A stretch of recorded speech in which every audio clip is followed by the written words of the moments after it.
네. 지난 시간에 우리가 그 연말정산을 김현철 씨 거를 해봤었습니다. 자, 오늘은 여러분 교재 309페이지 노현주 씨의 연말정산 자료를 가지고 연말정산 자료를 입력해 보도록 하겠습니다.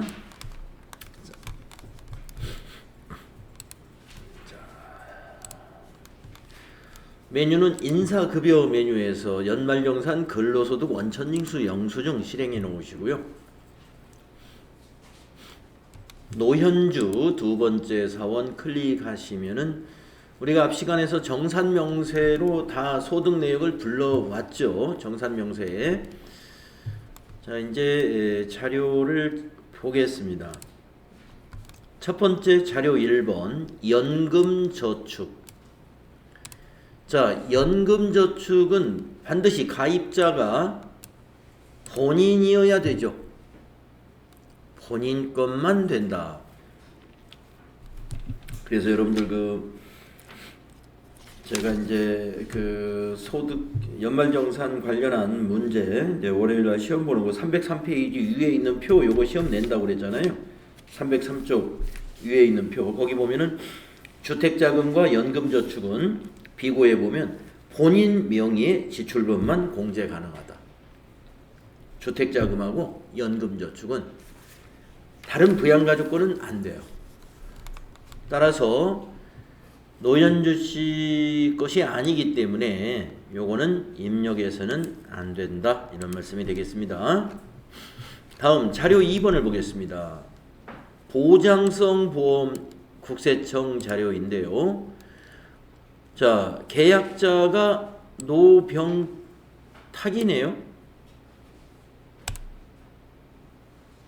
노병탁이 계약을 했습니다.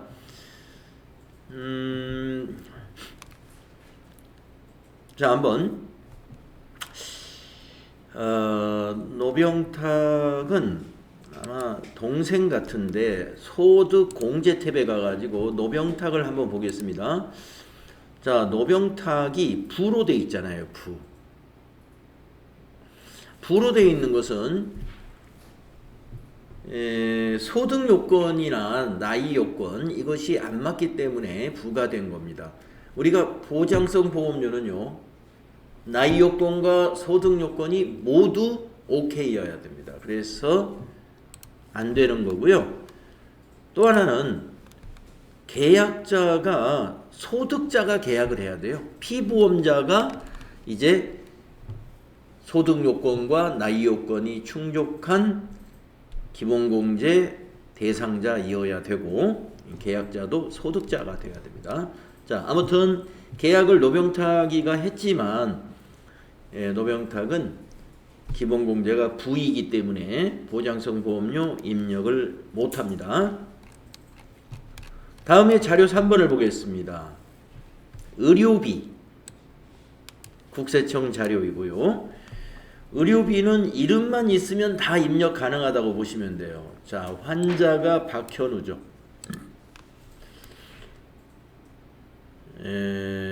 안경 구입비는 없고 일반 의료비 370만원 되겠습니다. 자, 박현우 이름이 있으면 의료비 탭에 입력하겠습니다. 자, 의료비 탭에 가셔가지고 부양가족 관계코드 첫 번째 셀을 더블 클릭하신 다음에 박현우 있죠? 직계 비속이네요.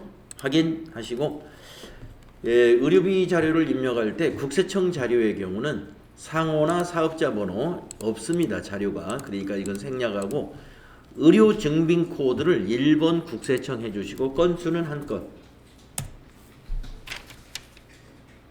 그리고 입력하시면 됩니다. 370만원. 자, 실손 의료보험료를 받은 게 있으면 여기다 입력해 주는 거예요. 차감되도록. 난임시술비, 중증질환, 산후조리원 해당되는 비용이면 여기를 동그라미로 바꿔주시는 거고요. 해당되지 않으면 X를 그대로 두시면 됩니다. 우린 그대로 둬야 되겠죠? 자, 자료 4번을 보겠습니다. 같은 자료군요. 자료 3번의 밑에 실손 의료보험료 KB 손해보험에서 120만원을 수령했다. 국세청 자료에 잡혔어요. 자, 그러면은 120만원을 입력해 줘야 됩니다.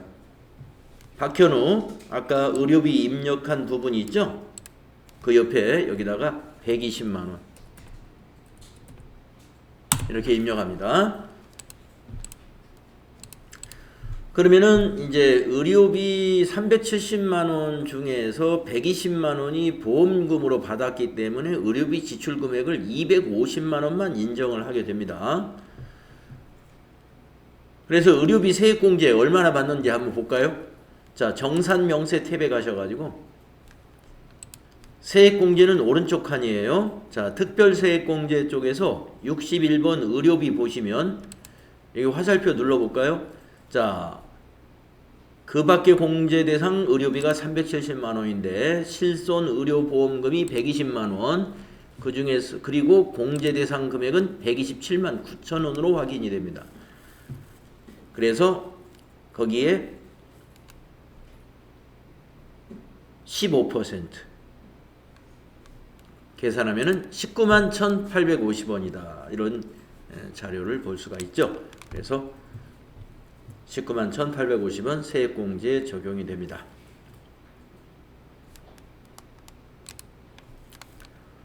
다음 자료 보겠습니다. 자료 4번 교육비 영수증 납입증명서. 자, 그런데 상호를 보니까 학원입니다. 학원일 때 학생이 누구냐를 봐야 돼요. 자, 학생이 미취학 아동이면 입력을 합니다만은 초, 중, 고 대학생이라면은 입력을 하면은 안 되죠. 자, 그러면 이 학생의 주민번호가 여기 없으니까 우리가 뭘 볼까요? 여기 아까 소득 공제에 가면은 그 학생의 나이를 우리가 확인해 볼 수 있죠. 박영인의 나이를 확인해 보겠습니다. 박영인 02년생이네요. 02년. 02년생이면은 20세죠. 그 미취학 아동이 아니란 말이에요. 예, 그래서 대학생으로 보입니다. 뭐 고등학생이든 대학생이든 미취학 아동이 아니므로 요거는 입력을 해서는 안 됩니다. 예, 입력할 수 없다. 세액공제 대상이 아니다 이거죠.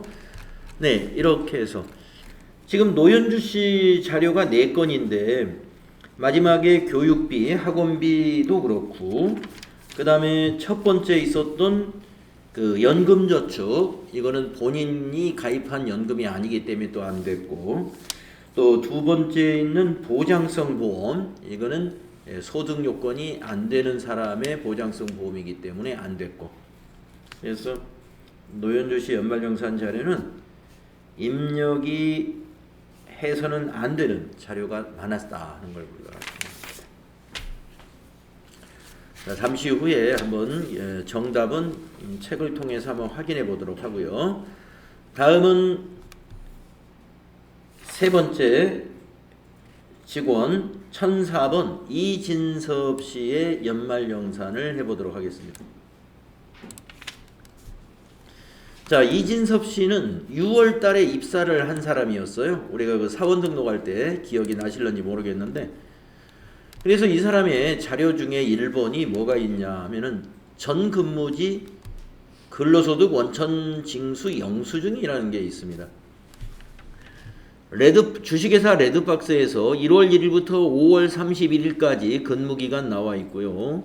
급여가 2,500, 상여가 1,000만원 해서 3,500만원의 급여를 받았어요. 그리고 밑에 보시면은 결정세액이라고 해서 우리가 입력해야 될 소득세가 요 금액을 입력하면 되는 거고요. 그 다음에 그동안 납부한 국민건강보험료, 장기요양보험료, 고용보험료, 국민연금까지 입력을 해야 됩니다. 이 사람의 소득 내용과 결정세액 그리고 원천징수했던 4대 보험료 입력을 어디다 해주느냐. 소득 명세 여기 이진섭을 선택을 하셔야 되겠네요.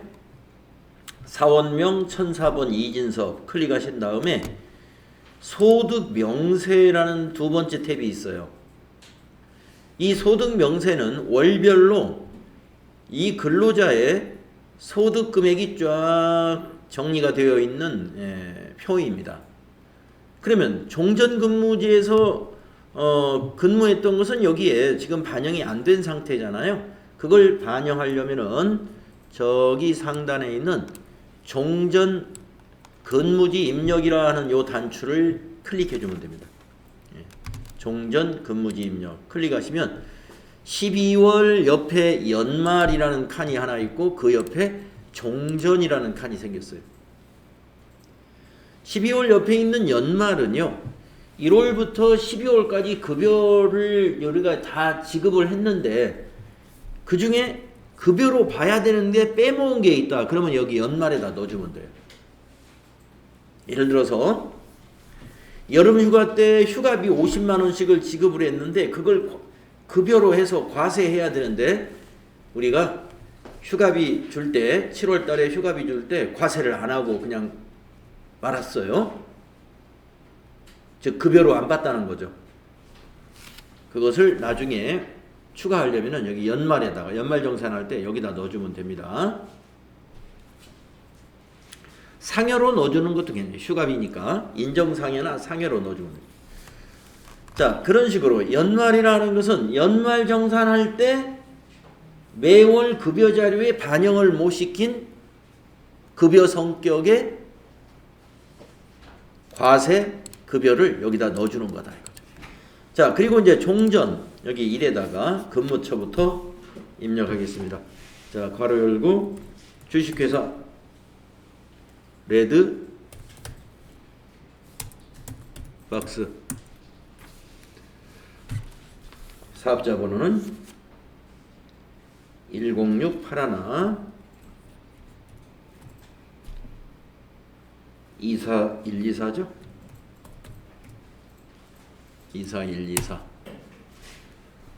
급여는 거기 2,500만원이었죠? 2,500만원 엔터 하시고 상여는 1,000만원이었죠? 엔터 하시고 그 다음에 이제 해당 사항 없으니까 엔터로 지나가시고 자, 건강보험료까지 내려와야 되겠네요. 건강보험료 밑에 있는 거 입력하는 거예요. 833750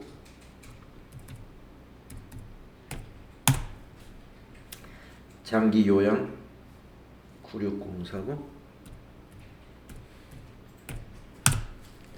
국민연금 1093509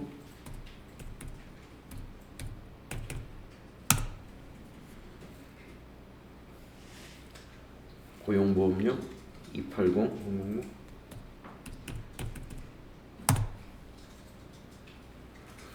소득세, 지방소득세는요 결정세액 입력하는 겁니다. 납부세액을 입력하는 게 아니고 결정세액을 입력한다. 1300 506 13005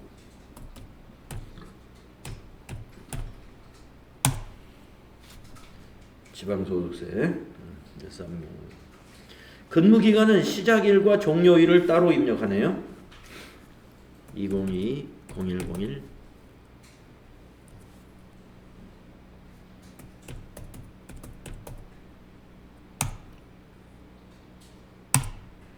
2022 05 4만원 됐습니다. 그래서 소득명세라는 탭에다가 종전근무지 급여 내역과 공제 내역을 다 입력해 주면 됩니다. 자, 자료 1번 이렇게 입력됐고요.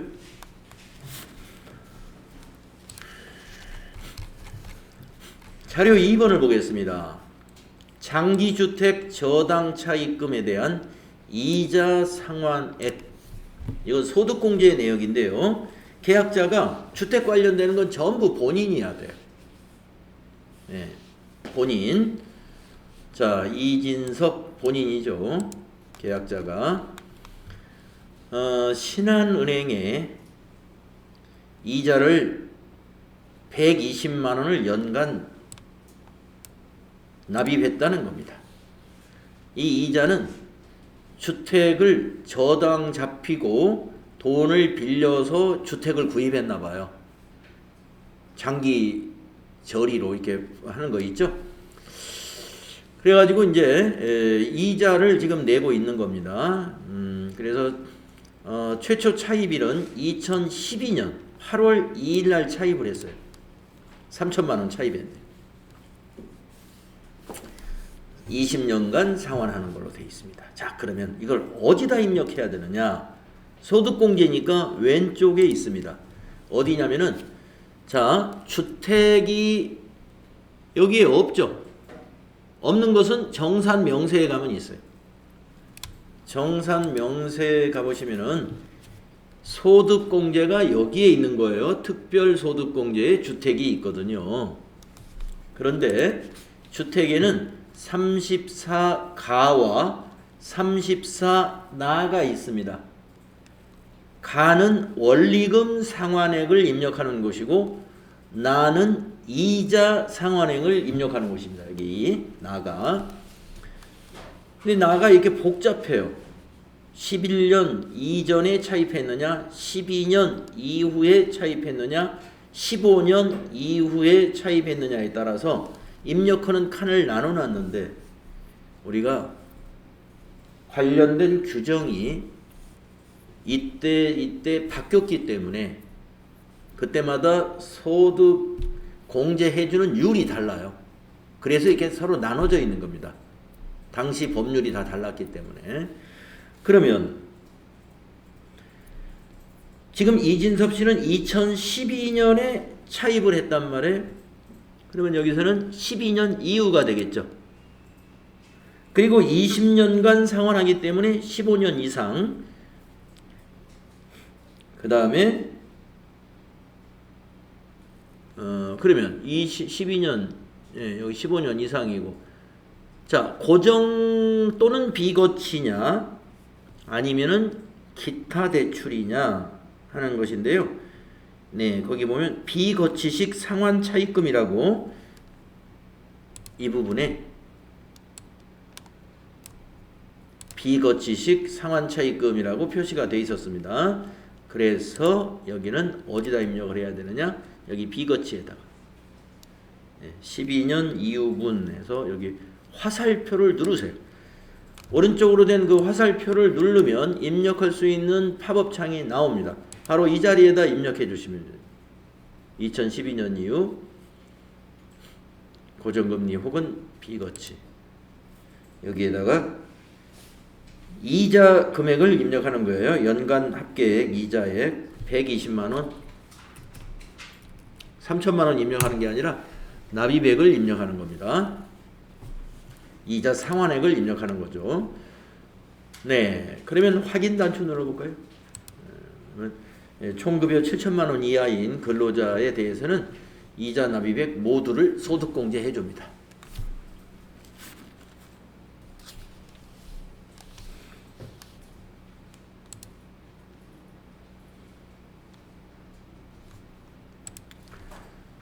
자, 다음에 자료 3번을 보겠습니다. 22년 귀속 소득세, 이건 퇴직연금이네요. 퇴직연금. 이진섭 퇴직연금에 가입을 한 모양이에요. 개인적으로. 이건 회사의 퇴직연금이 아닙니다. 이진섭 씨가 퇴직연금에 개인적으로 가입을 했다.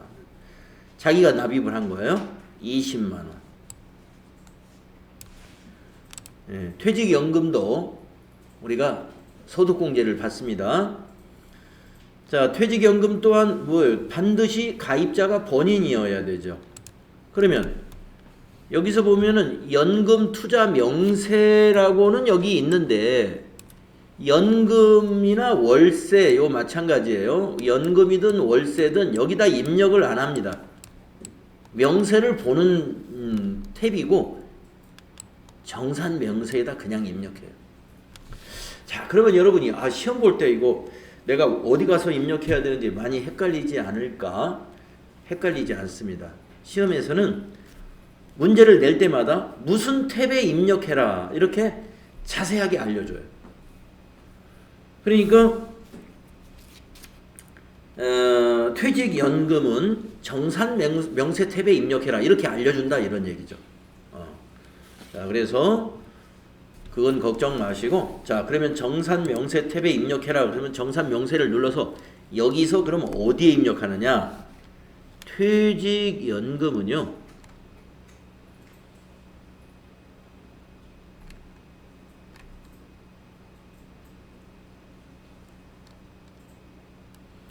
여기 세액공제입니다. 세액공제. 아까 제가 소득공제라고 잘못 말했네요.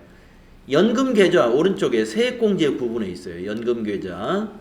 연금계좌의 58번에 보시면 근로자 퇴직급여 보장법 거기 화살표 한번 눌러보세요. 거기 화살표를 눌러보시면 연금계좌에 5가지가 있습니다. 퇴직연금, 과학기술인 공제회, 연금저축, ISA 만기시 연금저축, ISA 만기시 퇴직연금 이렇게 연금계좌의 종류가 있는데 여기는 퇴직연금이니까 1번. 금융회사는 더블클릭해서 코드를 검색하시면 돼요. 신한은행. 아니에요. 신한은행 맞죠?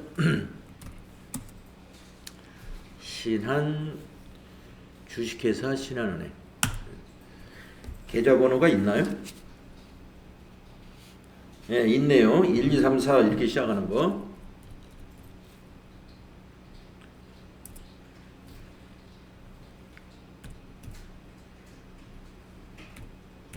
네, 계좌번호 입력해 주시고 불이백 20만 원.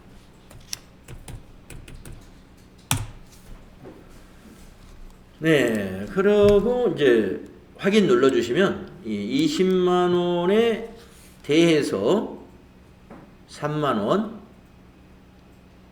세액공제를 해줬습니다. 20만 원에 15% 세액공제 받은 것 같아요. 20만 원에 15% 3만 원. 다음 자료 4번을 보겠습니다. 보장성 보험입니다. 자, 계약자 이진석, 네, 소득자가 계약을 했고 피보험자 이민국 자녀인 것 같고요. 본인 이진섭은 본인이죠. 그런데 본인이지만 이거는 해당이 안 되겠습니다. 보험의 종류가 더 중요하죠. 우리가 세액공제를 해주는 그 보험료는 보장성 보험에 대해서 해주는 거예요. 저축하는 거는 안 해줘요. 저축하는 건 안 해줍니다. 그러면 이런 경우도 있죠. 보험 상품이 보장성하고 저축성이 이렇게 혼합되어 있는 그런 보험 상품도 있어요. 그거는 보험회사에 얘기해가지고 보장성 부분만 얼마인지를 확인서를 받아가지고 그 금액만 입력해야 됩니다. 종류가 혼합형이 있다 이거죠. 혼합형. 혼합형은 보장성 부분만 다시 자료를 받아가지고 보장성 부분에 대한 것만 만약에 국세청 자료에 보장성 부분만 따로 집계가 됐으면 그걸 이용하시면 되고요. 그냥 총 납입액이 다 되어 있으면 보장성 부분만 따로 보험회사에서 발급을 받아가지고 입력해야 됩니다. 자, 지금 이진섭 씨는 요 400만 원은 전부가 다 저축성이라는 거예요. 그러면 요건 입력하지 마시고 이민국 거 입력하시면 됩니다. 80만 원. 자, 보험료는 소득 공제에 가면 입력할 수 있습니다. 보험료를 입력할 때는요, 이민국을 보시고 이민국의 기본이 부로 되어 있으면 입력하지 말아야 돼요. 왜 그러느냐? 보험료는 나이 요건과 소득 요건이 동그라미잖아요. 나이와 소득이 동그라미인 게 보험료지 않습니까? 그러니까 나이나 소득이 맞지 않으면 여기 기본이 부로 돼 있어요. 그래서 부로 돼 있는 사람은 보험료를 보장성 보험료라 하더라도 입력을 해서는 안 되는 겁니다. 자, 이민국은 20세 이하니까 입력이 가능하죠. 국세청 줄에 보장성에다가 80만 원을 입력하십니다. 네. 자, 그러면 80만 원 보험료에 대한 세액공제 얼마 받는지 한번 보고 갈까요? 자, 정산명 세탭 누르셔가지고 아까 연금계좌 그 밑에 보시면 특별세액공제가 있는데 거기에 60번에 보장성 보험 80만 원 대상 금액이 입력되어 있고 옆에 96,000원이 요게 세액공제 금액입니다. 요 80만 원은 납입 금액이에요. 보험료 납입 금액. 근데 시험에서 가끔 공제 대상 금액이 얼마냐 이렇게 물어볼 수가 있습니다. 이 80만 원은 납입 금액이고 96,000원은 세액 공제 금액인데 공제 대상 금액을 물어본다. 그러면 화살표를 눌러봐야 돼. 화살표를 눌러보면 자, 지출액 즉 납입 금액과 옆에 공제 대상 금액 지금은 똑같아요. 지금은 똑같은데 만약에 보장성 보험료가 100만 원이 한계거든요. 한도. 그럼 만약에 180만 원이다. 이렇게 입력을 만약에 그 지출액을 입력을 했다면 공제 대상 금액은 100만 원이 한도니까 100만 원 이렇게 돼 있을 거예요. 그래서 공제 대상 금액 이렇게 질문할 때가 있으니까 그때는 여러분들이 여기 있는 이 숫자를 공제 대상 금액이라고 하면 안 된다 이거죠. 이거는 납입한 금액이에요. 보험료 납입한 금액. 그리고 그 옆에 있는 96,000원은 세액 공제 금액. 세금을 이만큼 공제받는다 이런 얘기죠. 여기 세액 공제액이라고 되어 있죠. 세액 공제. 그래서 지금 그 지난 8월부터 시험이 그 질문에 답을 기록해서 이제 평가를 하지 않습니까? 그렇기 때문에 이렇게 연말정산 자료를 입력하는 것으로 끝나는 게 아니라 내가 입력하고 나서 그 결과가 어디에 어떻게 반영됐는가 이것을 알아야 우리가 질문에 그 답을 빨리 찾아낼 수가 있어요.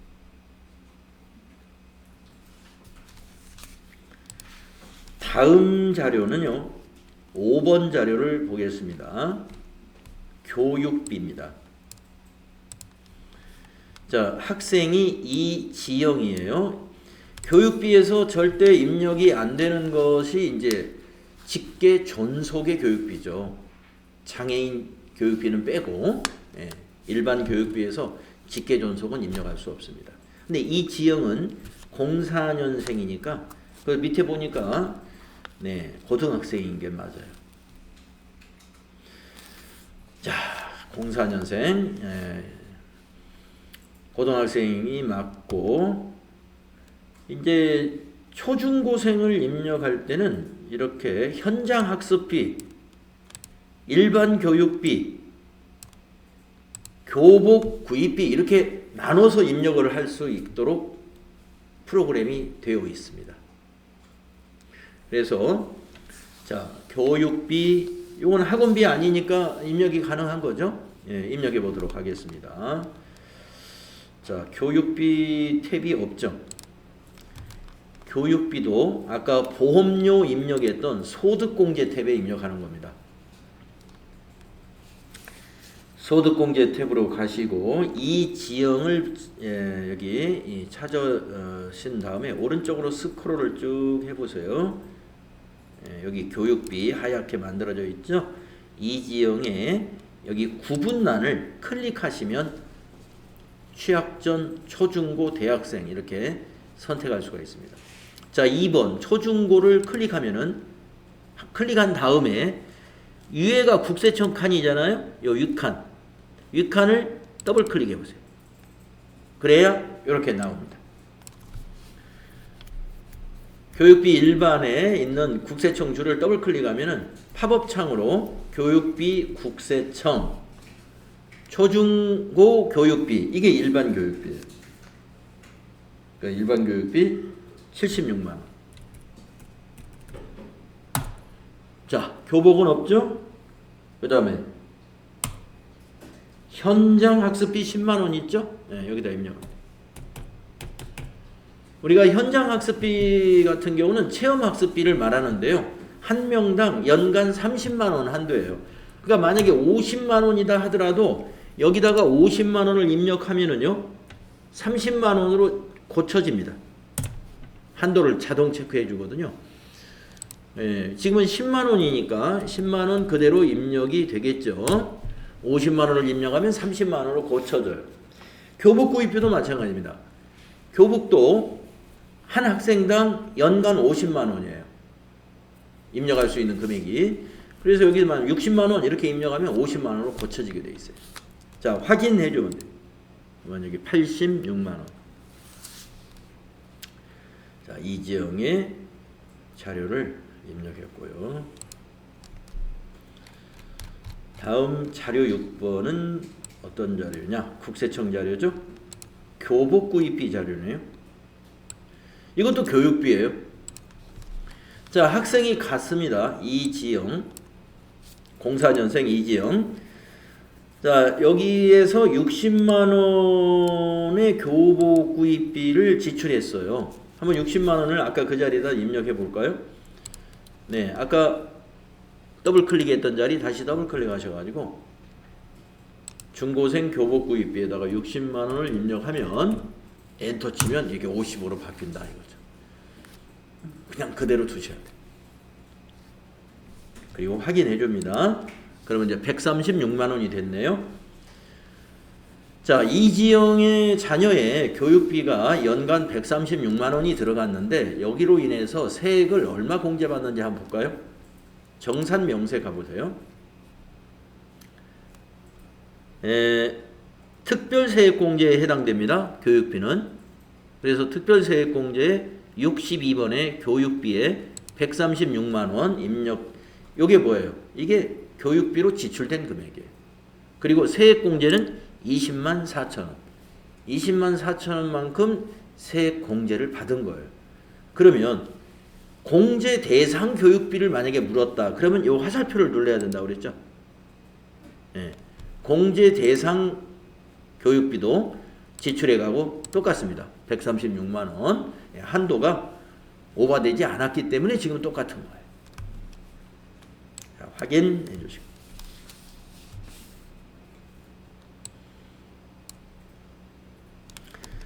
자, 자료 6번 이지영의 교복 구입비 한도에 맞추어서 50만 원이 입력이 된 겁니다.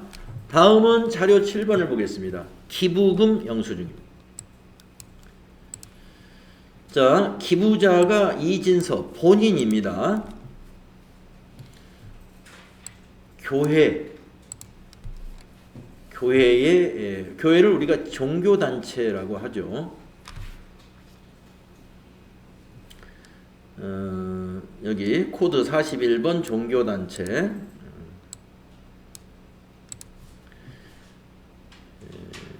2012년 12월 20일 날 50만 원을 기부했습니다. 자, 그러면 이거는 국세청 자료가 아닌 거죠. 예. 국세청 자료는요, 이 밑에 국세청 로고 이렇게 국세청에서 제공한 자료다. 그러면 요 기부금 영수증은 누가 제공했느냐? 기부를 받은 교회가 제공한 거예요. 그러니까 우리가 기부금의 내역을요, 국세청 홈택스에서 이렇게 집계가 되는 기부금도 있고, 또 거기서 만약에 집계가 안 됐는데 내가 기부한 실적이 있다 그러면 그 기부를 한 단체의 홈페이지에 가면은 기부금 영수증을 이제 요즘도 12월 달부터 영수증 발급을 해주더라고요. 이제 1월 달까지 2월에 연말정산하는 사람을 위해서 기부한 내역을 출력할 수 있도록 홈페이지에서 다 준비가 될 겁니다. 자, 그러면 입력해 보겠습니다. 기부금의 입력은 좀 조심해야 돼요. 우리가 어제 김현철 씨 기부금 입력을 마지막으로 하면서 이제 끝났는데 기억날 거예요. 입력만 하지 않고 그 옆에 탭으로 가서 전송까지 하고 끝냈잖아요. 그 부분을 기억하셔야 돼요. 자, 기부금 탭에 갑니다. 자, 기부금에서 입력하는 곳은 당해년도 기부 명세를 입력하는 거예요. 당해년도 기부 명세. 입력하고 나서 옆으로 일로 갑니다. 조정 명세로 가가지고 조정할 사항을 조정해서 전송을 해주는데 TAT 2급 시험에서 기부금 조정 사항은 전혀 문제를 내지 않습니다. 그래서 그냥 전송만 하면 돼요. 자, 그러면은 당해분만 여기다 입력을 하면 되겠습니다.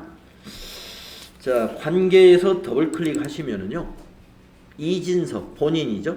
확인해주면 이진섭 기부자가 자동 처리되고요. 기부처는 입력을 해야 됩니다. 사업자 번호 거기 나와 있어요. 106 82 99369.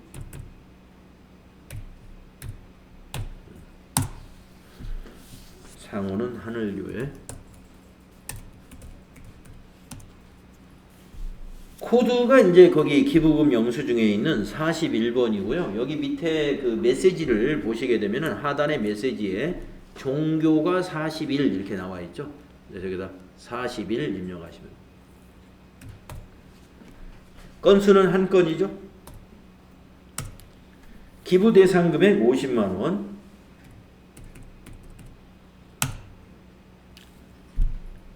네, 기부 장려금이라는 거 신청한 거 없죠? 구분은 국세청이 아니기 때문에 구분을 바꿔줍니다. 0번. 국세청이 아닌 것은 다 0번.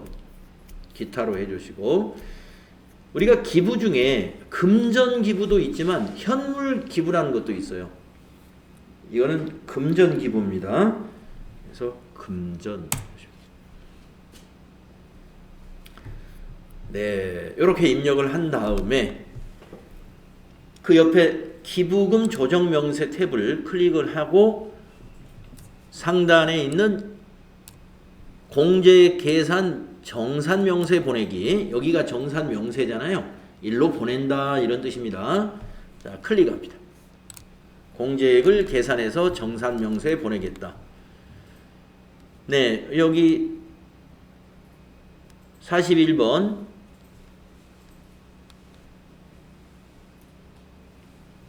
종교단체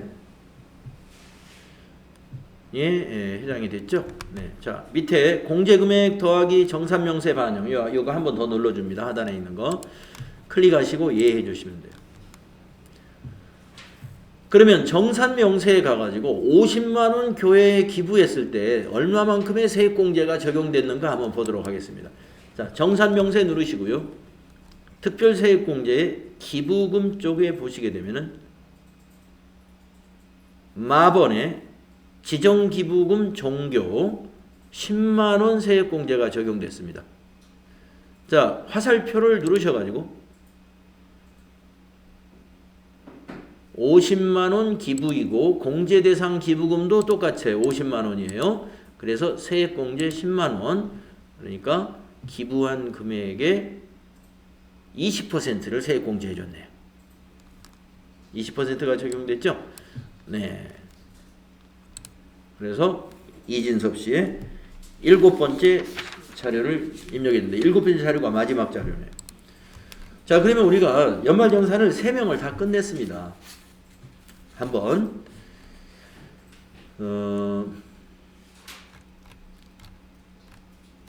결과를 한번 보도록 하죠. 결과를. 그래서 우선 319페이지에 김현철 씨의 결과가 나와 있습니다. 예, 김현철 씨의 차가감 징수세액을 확인해 본다든가 아니면 결정세액만 확인해 보면 돼요. 결정세액. 우리 거하고 한번 비교해 볼까요? 김현철 선택하시고 정산 명세에 와서 요 밑에 72번에 있는 결정세액. 네, 똑같죠? 네.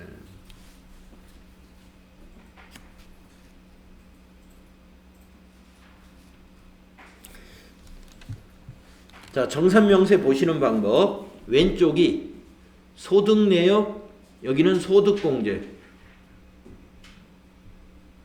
여기는 소득내역. 소득내역이 그렇게 크지 않죠. 여기까지만이죠. 예. 이게 소득 21, 22, 23이 나머지가 다 소득 공제상 밑으로 쭉 있는 게. 그래서 이제 과세 표준이 여기 있고 산출세액이 여기에 나오죠. 그리고 이제 여기서부터가 세액 공제. 세액 공제. 그래서 산출세액에서 세액 공제를 쫙 전부 빼면은 저 마지막에 결정세액이 나오죠. 71번에. 그리고 결정세액에서 기납부세액을 매월 납부했던 월급 받을 때마다 원천징수 당했던 그 세금을 빼서 76번이 차감징수세액. 그래서 2월 달에 지금 김현철 씨는 마이너스 218만 10원이니까 2월 달 급여를 받을 때 세금에서 환급을 218만 3,010원을 환급받아야 돼요. 네. 그러니까 약 200만 원 정도 급여가 더 많아지겠죠.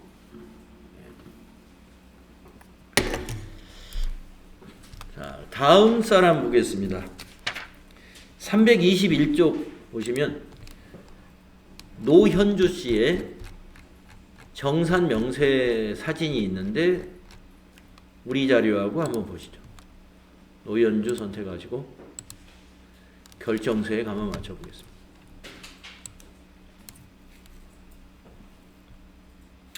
틀리네. 우리가 뭐가 틀렸네. 여러분, 결정세액이 저는 좀 틀린데요. 몇천 원 정도? 왜 그러죠? 어디 종합소득 과세표준 17863. 여기서 10,000원 정도 차이가 나네. 그러면 총급여 4070 근로소득공제 11355 그래서 29345 150 150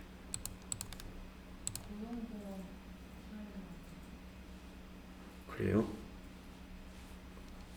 1459 고용보험에서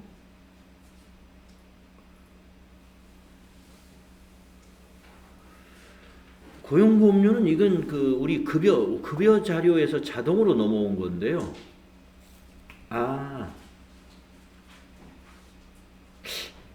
고용보험료 요율이 기중에 바뀔 수가 있었습니다. 자, 이 교재를 만든 것은요. 작년 겨울에 교재가 편집이 된 거예요. 요 22년도 교재는 21년도 지금 23년도 교재를 지금 만들고 있거든요. 지금 세법에 지금 요율로 만드는 거예요. 근데 이 고용보험료 요율이 중간에 약간 바뀌었습니다. 여러분하고 저는 같은가요?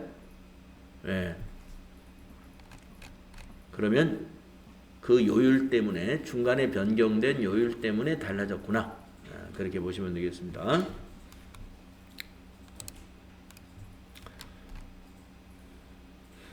그런데 김현철 씨는 왜 맞았느냐? 김현철 씨는 대표자이기 때문에 고용보험료가 없었어요. 그래서 맞은 겁니다. 자, 그러면 이제 이진섭 씨 보겠습니다. 이진섭 씨는 325페이지에 결과가 있고요. 우리도 이진섭 씨를 클릭을 해서 결정세액을 보면 여기도 몇천 원 정도 차이가 있을 수 있긴. 예, 한 2천 원 정도 차이가 나죠. 고용보험료에서 차이가 나겠네요. 고용보험료가 이진섭 씨가 여기 책에서는 4076인데 우리는 421. 예, 우리가 고용보험료를 더 많이 납부했어요. 요율이 조금 올라갔어요. 고용보험료 요율이 올라갔습니다. 네, 뭐 내년부터 건강보험료도 좀 올라가고 한다 그래요. 네, 이렇게 정산이 되겠습니다. 연말정산을 이렇게 마쳤어요. 우리가 이 근로자를 가리켜서 뭐라고 그러죠? 투명지갑이라고 그러나요? 이게 근로자의 근로소득은 지급하는 자가 이렇게 다 정산을 하기 때문에 네, 아주 뭐 법대로 제대로 세금을 납부하고 있죠. 물론 자영업을 하는 사람들 또는 법인을 운영하는 그 대표자들 이런 분들도 제대로 다 하시는 분들도 많이 있습니다. 제대로 많이 하고 있고요.